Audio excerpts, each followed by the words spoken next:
Birinchi savol. Allotrop shakl o'zgarishlar hosil qilmaydigan elementlar berilgan javobni toping debdi. Xo'sh, davriy sistema bo'yicha o'rganib olsak, qulay bo'ladi.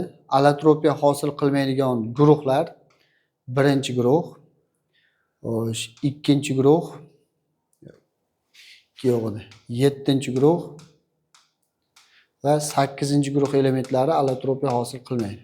Ya'ni birinchi guruhdagi vodorod, litiy, natriy, kaliy, rubidiy, seziy, fransiylar, 7-guruhdagi galogenlar: ftor, xlor, brom, yod, astatlar, yoki 8-guruhdagi energiyazlar: geliy, neon, argonlar allotropiya hosil qilmaydi. Qolgan guruhlarda ham bor allotropiya hosil qilmaydigan, faqat shu guruhlar to'liq allotropiyasi yo'q bo'lgani uchun shu guruhlar aniq javobda bo'lishi kerak va mana bu o'rtada 5-guruhdagi azot ham qo'shib qo'yasizlar, allotropiyasi yo'q. Lekin 5-guruhdagi keyingi elementlar fosforda, mishaklarning allotropiyasi bo'lgani uchun faqat azot qo'shib qo'yamiz.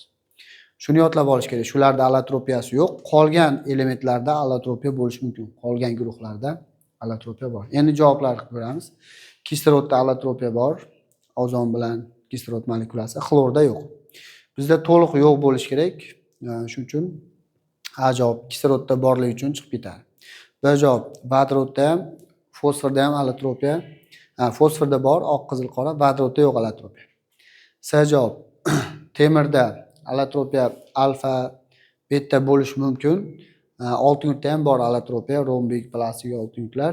Demak, bor ekan C javobda. D javobda xlor 7-guruhda allotropiya yo'q va argon inertgazlarda ham allotropiya yo'q. Demak, allotropiyasi yo'q bo'lgan javob D javob bo'ladi.